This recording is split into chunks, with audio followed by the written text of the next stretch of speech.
আমি অনন্যা ঘোষ, সেলমাবাদ সরোজিনী বিদ্যানিকেতনের রসায়ন বিভাগের শিক্ষিকা।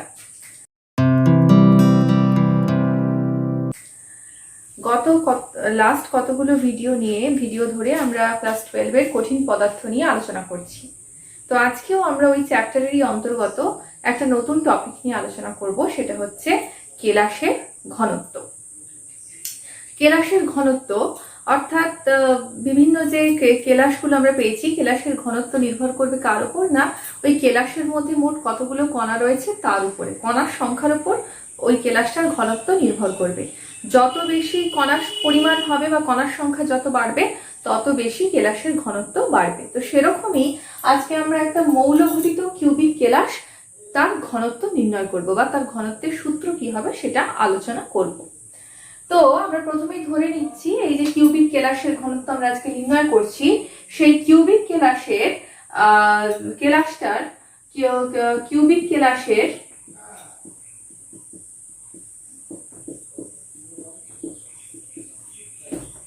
কেলাসের প্রান্ত যে দৈর্ঘ্য, প্রান্ত দৈর্ঘ্যের পরিমাণ আমরা ধরে নিচ্ছি a। এই কিউবিক কেলাসের মধ্যে মোট কণার সংখ্যা আমরা ধরে নিচ্ছি z, এবং এই কিউবিক কেলাসের মধ্যে যে মৌলটা রয়েছে বা যে মৌল রয়েছে সেই মৌলের পারমাণবিক সংখ্যার মান ধরে নিচ্ছি m।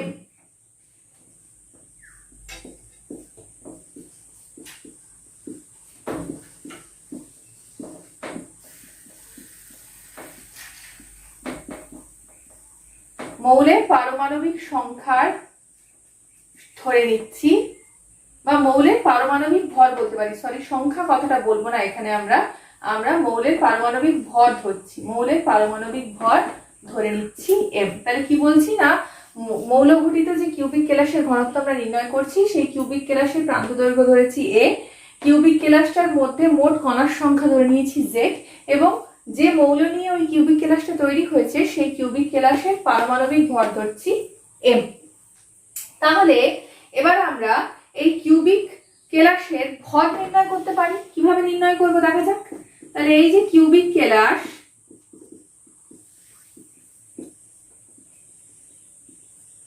তার ভর কিভাবে নির্ণয় করব না, ওই কিউবিক কেলাসের মধ্যে মোট যতগুলো কণা রয়েছে গুণিত একটা পরমাণুর ভর। কি বললাম, কিউবিক কেলাসের ভর কিভাবে নির্ণয় করব না, কিউবিক কেলাসের মধ্যে মোট যতগুলো কণা রয়েছে সেই কণা গুণিত একটা পরমাণুর ভর যদি করি তাহলেই কিন্তু আমরা কিউবিক কেলাসের ভর পেয়ে যাব। তাহলে মোট কণার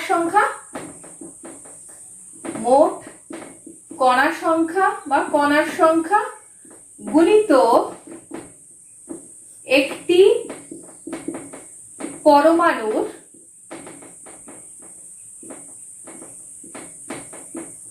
ভর।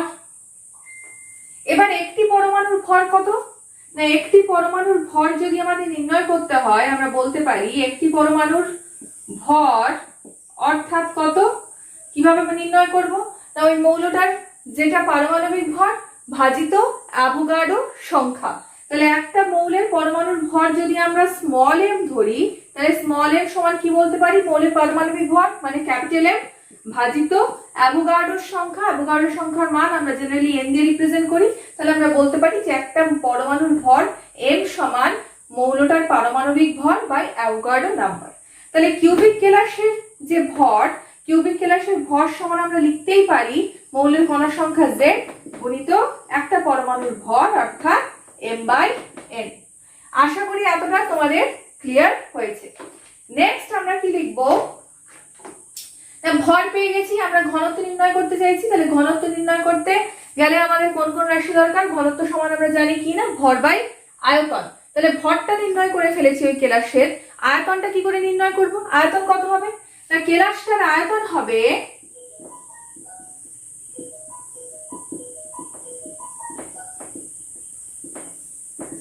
যেটা ওই কিউবিক কেলাসের প্রান্ত দৈর্ঘ্য অর্থাৎ এর যদি আমরা কিউব করে নিই তাহলেই আমরা কেলাসের আয়তন পেয়ে যাচ্ছি। তাহলে এবার আর ঘনত্ব বার করতে কোনো সমস্যা নেই, কারণ আমরা জানি ঘনত্ব মানে কি, ঘনত্ব মানে পদার্থের ভর বাই আয়তন, বা আমরা যেহেতু এখানে কিউবিক কেলাসের ঘনত্ব বার করছি তাহলে বলবো কি না কিউবিক কেলাসের ঘনত্ব সমান কিউবিক কেলাসের ভর বাই কিউবিক কেলাসের আয়তন। লিখে ফেলি, তাহলে ঘনত্ব সমান, ঘনত্বকে যদি রো দিয়ে প্রেজেন্ট করি, রো ইজ ইকুয়াল টু আমরা কি পাচ্ছি ভর বাই আয়তন। ভরটা কত না Z into M by N by a cube, বা আরেকটু ভালোভাবে লিখতে পারি Z into capital M by a cube into small N.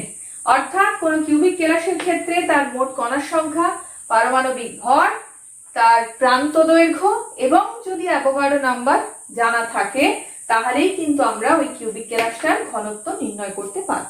এইভাবে যে কোনো কিউবিক কেলাসের ক্ষেত্রে তার ঘনত্ব নির্ণয় করা সম্ভব। বা এটাও হতে পারে হয়তো বাকি কোয়ান্টিটি গুলো নোন, এর মধ্যে জেডটা আননোন বা এটা আননোন, তাহলেও কিন্তু আমরা যে কোনো একটা আননোন কোয়ান্টিটিকে এই ফর্মুলা ব্যবহার করে বার করতে পারব।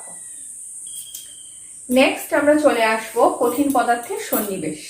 তো একটু আগেই আমরা ঘনত্ব নিয়ে আলোচনা করছিলাম, অর্থাৎ একটা কিউবিক কেলাসের ঘনত্ব নিয়ে একটু আগেই আমরা আলোচনা করছিলাম। তো এখন আমরা চলে আসব কঠিন পদার্থের সন্নিবেশে। তো এই যে কেলাস গঠনকারী যে কণাগুলো, কেলাস গঠনকারী কণাগুলো যত কাছাকাছি থাকবে, যত বেশি কাছাকাছি তারা থাকবে, তত কণাগুলোর তত এই কেলাসটার ঘনত্ব বৃদ্ধি পাবে এবং পাশাপাশি তার স্থায়িত্ব বৃদ্ধি পাবে। তো এই যে কেলাস গঠনকারী কণাগুলো তাদের বিভিন্ন আকার আকৃতি অর্থাৎ তাদের শেপ গুলো আলাদা আলাদা হওয়ার জন্য তাদের মধ্যে প্যাকিং গুলোও কিন্তু আলাদা হয়। প্যাকিং বা সন্নিবেশটাও কিন্তু বিভিন্ন রকমের হয়ে থাকে। তো সেই সন্নিবেশের বেশ কতগুলো প্রকারভেদ রয়েছে। যেমন প্রথমেই আমরা চলে আসবো ফার্স্ট অফ অল না একমাত্রিক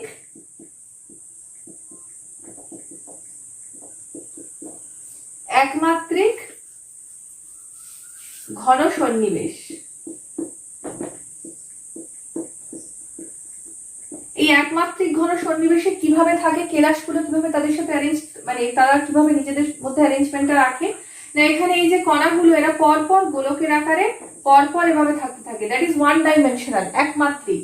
এখানে কণাগুলো পরপর গায়ে গায়ে লেগে থাকে, গোলকগুলো পরপর গায়ে গায়ে লেগে থাকে, এইভাবে তারা ক্রমশ চলতে থাকে। তাহলে এই ধরনের অ্যারেঞ্জমেন্ট যদি আমরা কোনো কেলাসের মধ্যে দেখতে পাই তখন তাকে আমরা বলবো এই কেলাসগুলো একমাত্রিক ঘন সন্নিবেশের মধ্যে রয়েছে। নেক্সট আমরা চলে আসবো দ্বিমাত্রিক।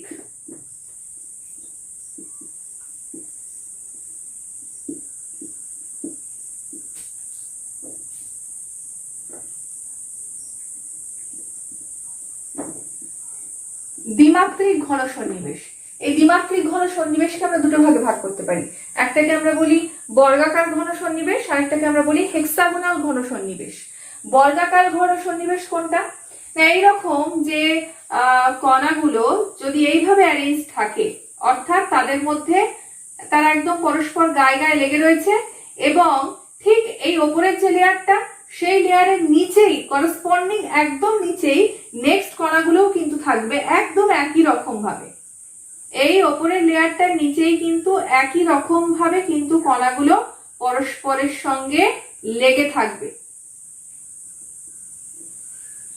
অর্থাৎ পরপর এই কণাগুলোকে দেখলে মনে হবে তারা উলম্ব ভাবে রয়েছে।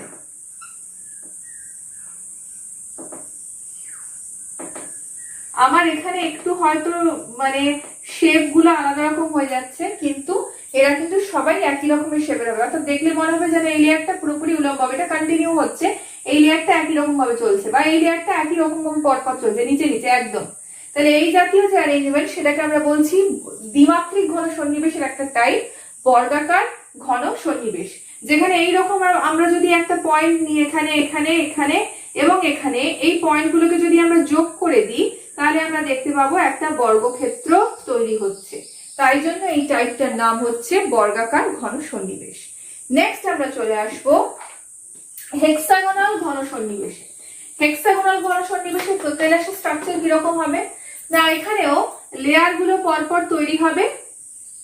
ফার্স্ট লেয়ারটা অ্যাজ ইউজুয়াল আগের মতনই যেরকম ছিল সেরকমই হবে, কিন্তু সেকেন্ড লেয়ারটা যখন হবে এই যে দুটো কণা আমরা দেখতে পাচ্ছি, এই দুটো কণার ঠিক মাঝের অংশে কিন্তু পরমাণুটা বা কণাটা বসবে, ঠিক মাঝের অংশে। আবার এই দুটো কণা তার মাঝের অংশে আবার কিন্তু একটা পরমাণু বসবে। আবার এই দুটো কণার মাঝের অংশে কিন্তু পরমাণু বসবে, এইভাবে চলবে। ঠিক এখানেও ফার্স্ট লেয়ারটা যেভাবে অ্যারেঞ্জ ছিল, এখানেও দুটো কণার মাঝখানে বসবে, দুটো কণার মাঝখানে বসবে। তাহলে এইভাবে যদি আমরা পয়েন্ট গুলোকে কনসিডার করি, এখানে একটা পয়েন্ট নিলাম, তাহলে এদের মধ্যে যদি আমরা যোগ করে দিই আমরা কিন্তু একটা হেক্সাগনের শেপ পাবো এই পয়েন্টগুলোকে। তাই এটাকে বলা হচ্ছে হেক্সাগোনাল ঘন সন্নিবেশ। তাহলে দ্বিমাত্রিক ঘন সন্নিবেশ আমরা দুটো টাইপ পাচ্ছি, একটাকে বলছি বর্গাকার ঘন সন্নিবেশ আর এটাকে বলছি হেক্সাগোনাল ঘন সন্নিবেশ। নেক্সট আমরা চলে আসবো ত্রিমাত্রিক ঘন সন্নিবেশ। এখানে মূলত আমরা দুটো টাইপ পাই, সেটা হচ্ছে এইচসিপি আর সিসিপি। এইচসিপি মানে হচ্ছে হেক্সাগোনাল ক্লোজ প্যাকিং আর সিপিপি মানে হচ্ছে কিউবিক ক্লোজ প্যাকিং। তাহলে এখানেও আমরা দুটো ধরনের স্তর, এটা 3 ডাইমেনশনাল, এখানে আমরা দুটো স্তর রেখেছি, এটাকে এ স্তর বলছি, এটাকে বি স্তর বলছি। এখানে এই স্তরগুলো অর্থাৎ দ্বিতীয় স্তরের উপর তৃতীয় স্তরটা এমন ভাবে মানে অ্যারেঞ্জ থাকে যেটা দেখলে মনে হবে এরা এই পরমাণুগুলো পরস্পর উলম্ব ভাবে একই সারির মধ্যে রয়েছে। তখন আমরা যে স্ট্রাকচারটা পাবো সেটাকে আমরা বলছি এইচসিপি বা হেক্সাগোনাল ক্লোজ প্যাকিং বা হেক্সাগোনাল ঘন সন্নিবেশ। আর সিপিপি কখন, সিসিপি কখন বলছি অর্থাৎ কিউবিক ক্লোজ প্যাকিং কখন বলছি, এখানে তৃতীয় স্তরের ওপর দ্বিতীয় স্তরটা এমন ভাবে থাকবে তখন তৃতীয় স্তরের মধ্যে একটা অষ্টতলকীয় ফাঁক তৈরি হবে। তৃতীয় স্তরের উপর দ্বিতীয় স্তরটা এমন ভাবে থাকবে যে তৃতীয় স্তরের মধ্যে একটা অষ্টতলকীয় ফাঁক তৈরি হবে। তখন সেই যে স্ট্রাকচারটা আমরা পাবো বা সেই যে সন্নিবেশটা আমরা পাবো তখন তাকে আমরা বলছি সিসিপি অর্থাৎ কিউবিক ক্লোজ প্যাকিং। এখানে আমরা দুটো লেয়ার কনসিডার করেছি, এটাকে এ, এটাকে বি, এটাকে এ, এইভাবে এটা কন্টিনিউ চলতে থাকবে যেন মনে হবে A B A B A B, এইভাবে লেয়ারটা কমপ্লিটলি সাজানো রয়েছে, তখন সেটাকে আমরা বলছি এইচসিপি। আর এখানেও আমরা দেখতে পাচ্ছি কি তিনটে স্তর রয়েছে, A B C A B C. এখানেও কিন্তু এইভাবে লেয়ারিং গুলো এইভাবে পরপর সজ্জিত থাকবে এবং যেটা দেখলে মনে হবে যে A B C A B C এইভাবে কিন্তু অ্যারেঞ্জমেন্টটা পরপর থাকবে। তাহলে এখানে আমরা ত্রিমাত্রিকের মধ্যে মূলত দুটো টাইপ পাচ্ছি, এইচসিপি এবং সিসিপি। নেক্সট আমরা চলে আসবো সবর্গাঙ্ক সংখ্যা বা যাকে ইংলিশে বলা হয় কোঅর্ডিনেশন নাম্বার। কি এই কোঅর্ডিনেশন নাম্বার? কোঅর্ডিনেশন নাম্বার হচ্ছে যখন আমরা এই কেলাসগুলোকে দেখছি, এই কেলাসগুলো মানে কেলাসের এক একটা কণা বাকি যতগুলো কণা দ্বারা পরিবেষ্টিত থাকবে সেই সংখ্যাটাকে আমরা বলছি কোঅর্ডিনেশন নাম্বার। একটু ভালোভাবে এক্সাম্পল দিলে বুঝতে পারবো, যেমন সোডিয়াম ক্লোরাইড, আমরা সকলেই সোডিয়াম ক্লোরাইডের সঙ্গে পরিচিত। এই সোডিয়াম ক্লোরাইডেরও কিন্তু একটা স্ট্রাকচার হচ্ছে কেলাসাকার, ঠিক আছে? এই কেলাসাকার স্ট্রাকচারে যদি আমরা স্ট্রাকচারটা একটু ভালো করে ফলো করি তাহলে দেখবো যে একটা সোডিয়াম পরমাণুর চারিপাশে 6টা Cl- আয়ন থাকে।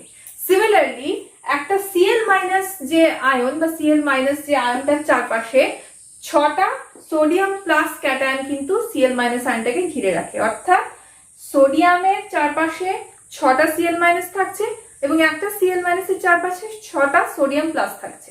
তাহলে এখান থেকে আমরা বলতে পারি যে সোডিয়াম ক্লোরাইডের কোঅর্ডিনেশন নাম্বার বা সবর্গাঙ্ক সংখ্যা হচ্ছে 6।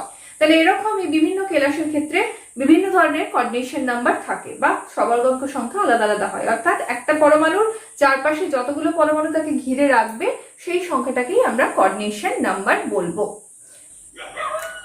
এখন আমরা চলে আসবো কেলাসের ঘন সন্নিবেশী গঠনের ফাঁক।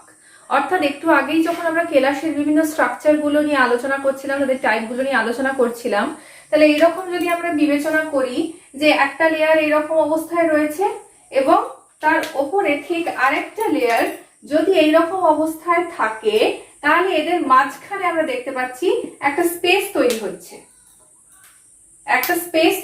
এই যে ঠিক এই অংশটাকে, অর্থাৎ এটাকে একটা লেয়ার বলছি, এর উপরে রেড কালারে যেটা মার্কিং করেছি সেটা আরেকটা লেয়ার। তাহলে এই দুটো লেয়ারের মাঝখানে আমরা দেখতে পাচ্ছি এখানে একটা ফাঁকা জায়গা তৈরি হয়েছে। জেনারেলি এই স্ট্রাকচার গুলো খুবই কম্প্যাক্ট থাকে, কিন্তু তা বাদ দিয়েও এদের মধ্যে কিছু কিছু ফাঁকা জায়গা থাকে। সেই ফাঁকা জায়গাগুলোকে আমরা বলছি কেলাসের ভয়েড স্পেস বা শূন্যস্থান বা ভয়েড স্পেস। এখন আমরা সেই ভয়েড স্পেসটা ক্যালকুলেট করব। এই ভয়েড স্পেসটা দু ধরনের হয়, একটাকে আমরা বলি চতুস্তলকীয় ফাঁক, আরেকটাকে আমরা বলি অষ্টতলকীয় ফাঁক। তাহলে প্রথমে আমরা চতুস্তলকীয় ফাঁকটা ক্যালকুলেট করব।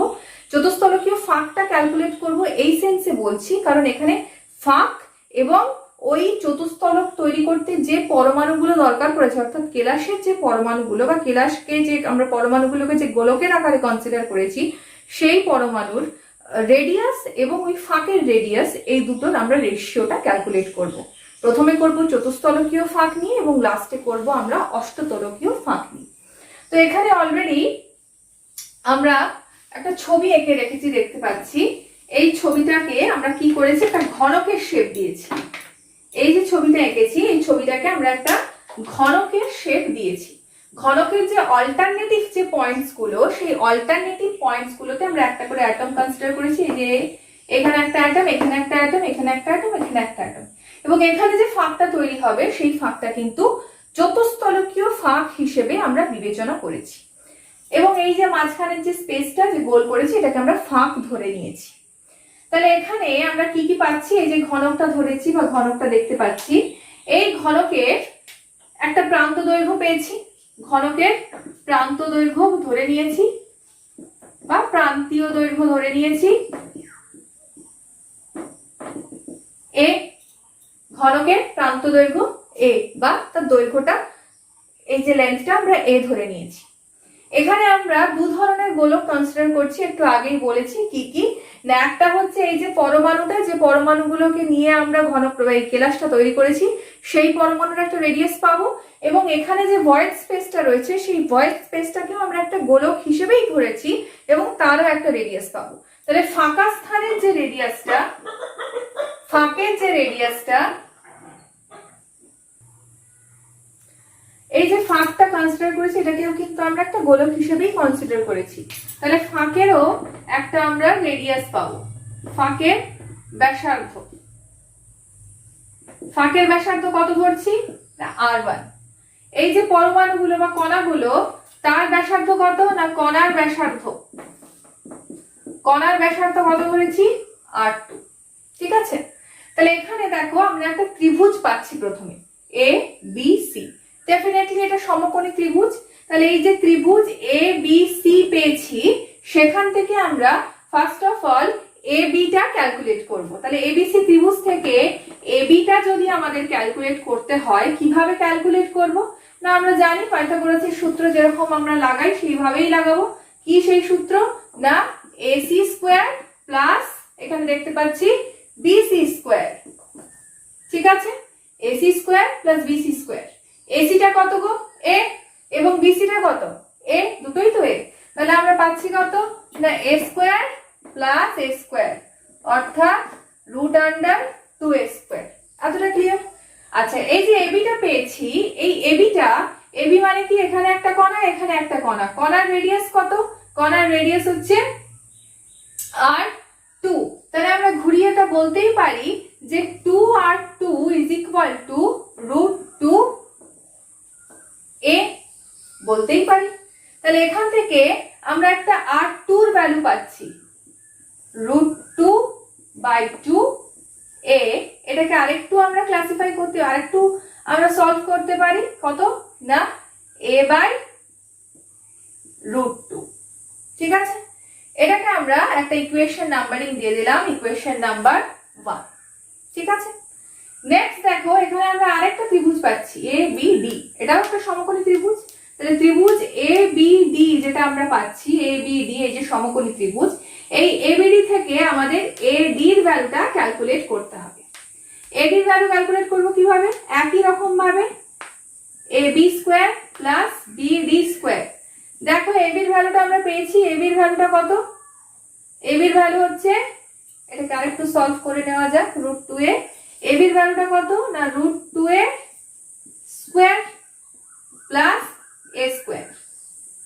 তাহলে কত হচ্ছে 2a স্কোয়ার প্লাস a সমান আমরা বলতে পারি √3a। এতটা ক্লিয়ার? আচ্ছা, এখানে যেহেতু স্পেস নেই, আমি উপরে চলে আসছি।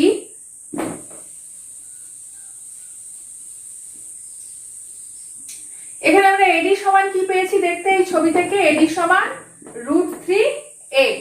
তাহলে এডি সমান যদি √3a পাই, তাহলে আবার এডি মানে কি, এডি মানে এখানে দুটো পরমাণু পাচ্ছি, পাশাপাশি একটা ভয়েড স্পেস বা ফাঁকা জায়গা পাচ্ছি। তাহলে এখান থেকে আমরা লিখতেই পারি এডি সমান 2r1 plus 2r2 is equal to √3a। তাহলে এখান থেকে আমরা 2টাকে কমন নিতে পারি, r1 plus r2 by √2a/2 লিখতেই পারি। এটা একটা ইকুয়েশন নাম্বারিং দিয়ে দিলাম, 2 নম্বর ইকুয়েশন। তাহলে আমাদের হাতে এখন দুটো ইকুয়েশন আছে, ইকুয়েশন 1 এন্ড ইকুয়েশন 2। এখন আমরা নেক্সট কি করব না, ইকুয়েশন 2 কে ইকুয়েশন 1 দিয়ে ভাগ করে দেব।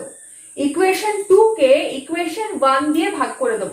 ইকুয়েশন 2 ভাজিত ইকুয়েশন 1, দেখা যাক কি হয়।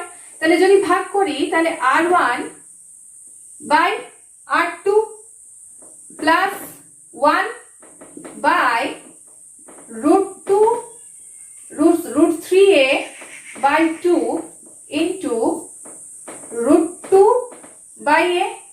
কাটাকাটি হয়ে গেল, এটাও কাটাকাটি হবে, নিচটা একটু মুছে দিই।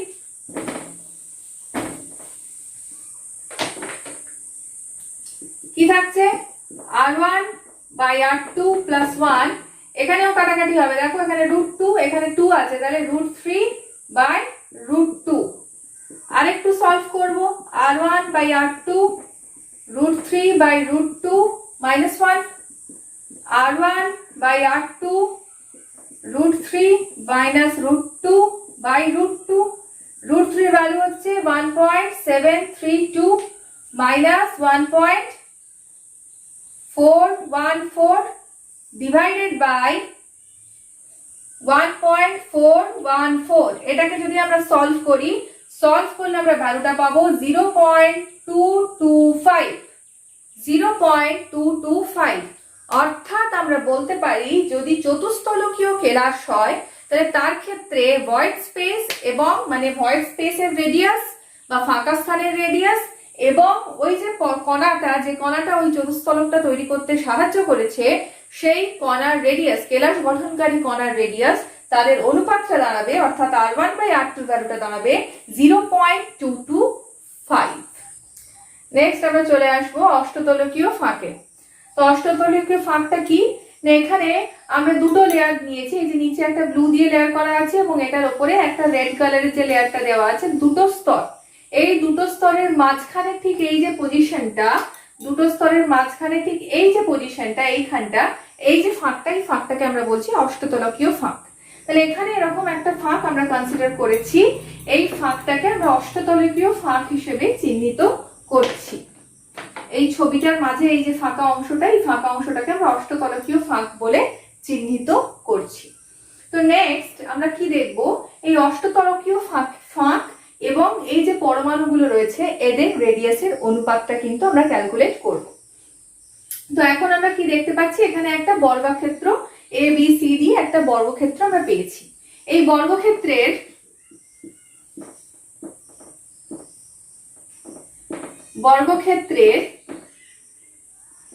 বাহুর দৈর্ঘ্য অর্থাৎ AB, BC, DC এবং AD প্রত্যেকটা দৈর্ঘ্য সমান আমরা ধরে নিচ্ছি A।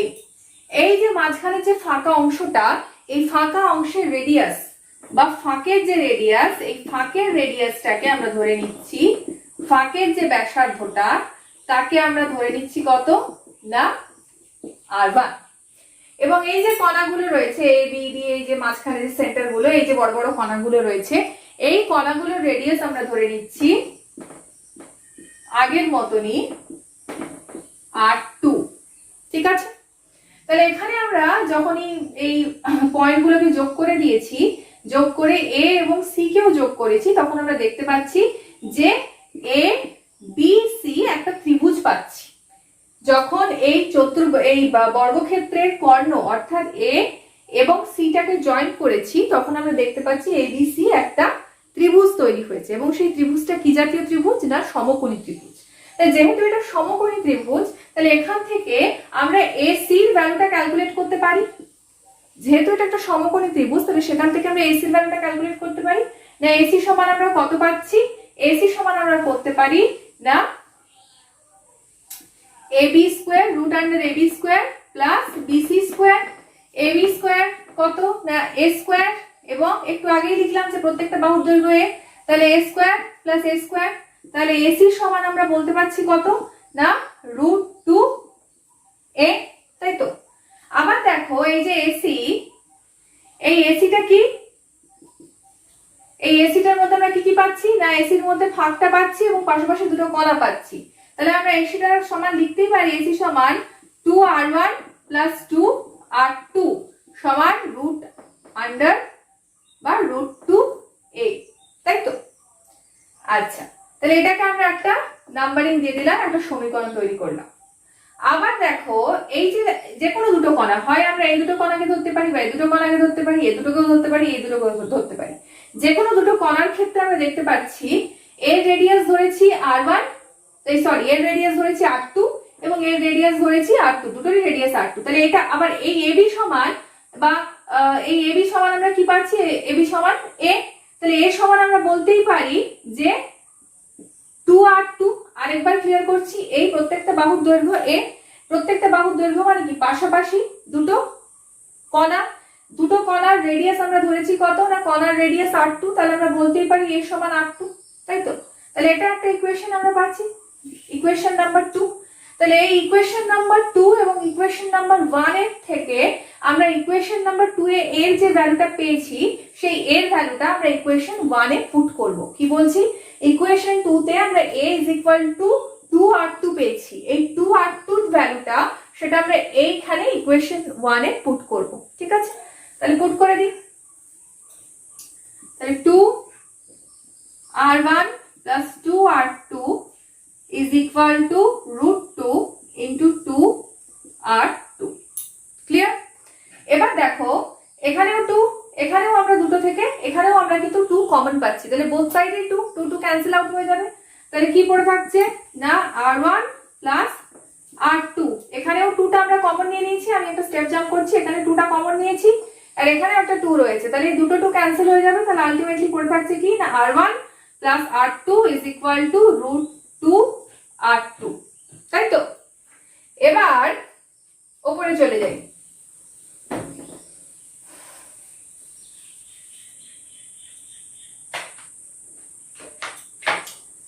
r2 দিয়ে এখান থেকে আমরা উপরে কন্টিনিউ করছি, r2 দিয়ে এই বোথ সাইডকে ভাগ করে দেবো, r2 দিয়ে both side left side right side both সাইডকে ভাগ করব। তাহলে কি পাচ্ছি r1 by r2 plus 1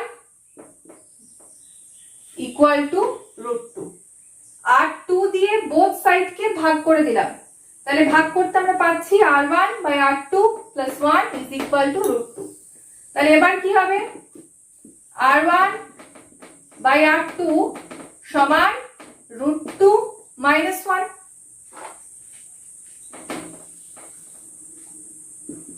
তাহলে r1 by r2 সমান root 2 এর ভ্যালুটা আমরা অলরেডি জানি 1.414 minus 1। তাহলে কত পাচ্ছি r1 by r2 সমান 0.414।